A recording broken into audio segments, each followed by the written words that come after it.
ایک خاتون جب بھی اپنے شوہر کو پسند کا کھانا لا کر دیتی تو شوہر کہتا کہ اچھا ہے لیکن میری ماں اس سے بہتر پکاتی ہیں۔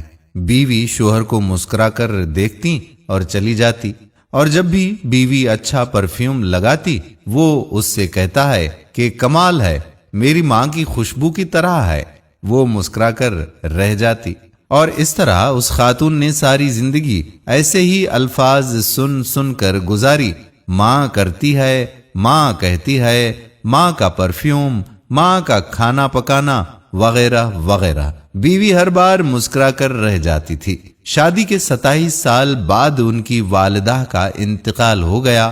والدہ کی تدفین کے بعد شوہر اکیلا بیٹھا ہوا تھا۔ اس کی بیوی اس کی آزمائش میں اسے تسلی دینے گئی تو اس نے اس سے کہا کہ اب تمہارا کھانا پکانا میری ماں کے پکانے جیسا ہو گیا ہے، اور تمہاری باتیں میری ماں کی طرح ہیں، اور تمہاری ہنسی اور تمہاری خوشبو بھی میری ماں جیسی ہو گئی ہے۔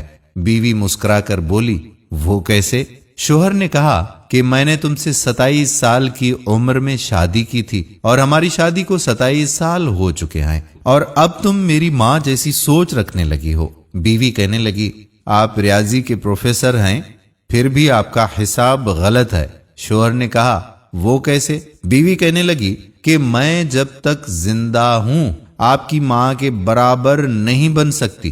ان کے 53 سال میرے 27 سال کے برابر نہیں ہو سکتے، اور جس کے قدموں کے نیچے جنت ہو میں ان کے برابر نہیں ہو سکتی۔ خاوند فرت جذبات سے رو پڑا، کہنے لگا، کیا تمہیں کبھی میری ماں سے تشبیہ دینے کی تکرار سے پریشانی نہیں ہوئی جیسا کہ دوسری عورتیں کرتی ہیں؟ میں ہر کام میں ماں کو یاد کرتا، ان کی تعریف کرتا تھا۔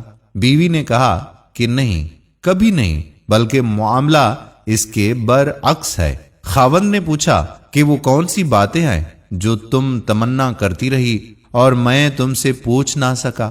بیوی نے کہا، جب بھی آپ اپنی ماں کی بات کرتے اور میرا موازنہ ان سے کرتے تھے، میں کہتی تھی، اے اللہ، میرے بیٹے کے دل میں میری محبت ویسی ہی ڈال دے جس طرح تو نے اس کی دادی کی محبت اس کے باپ کے دل میں ڈالی ہے، کیونکہ آپ اپنی والدہ سے محبت تمام حدوں سے بڑھ کر کرتے ہیں، اور میں بھی یہی چاہتی ہوں کہ میرا بیٹا بھی مجھ سے ویسی ہی محبت کرے جیسی آپ اپنی والدہ سے کرتے ہیں۔ اور میرے سرتاج، مجھے آپ پر فخر ہوتا تھا کیونکہ آپ کا بیٹا آپ پر ہی جائے گا۔ اے اللہ، ہمیں والدین کی رضا حاصل کرنے والوں میں شامل فرما۔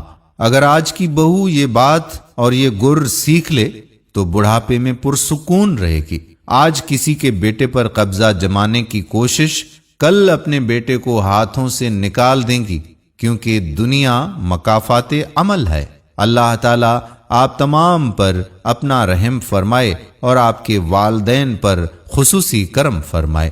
جن کے والدین حیات ہیں، اللہ تعالیٰ ان کو لمبی زندگی صحت کے ساتھ عطا فرمائے، اور جن کے والدین اس دنیا سے کوچ کر گئے ہیں، اللہ تعالیٰ ان کی مغفرت فرمائے، ان کے درجات بلند فرمائے، اور ان کی قبروں کو تا حد نظر وسیع فرمائے۔ اور آپ بہن بھائیوں کے والدین کے صدقے اللہ تعالیٰ میرے والدین کی بھی مغفرت فرمائے۔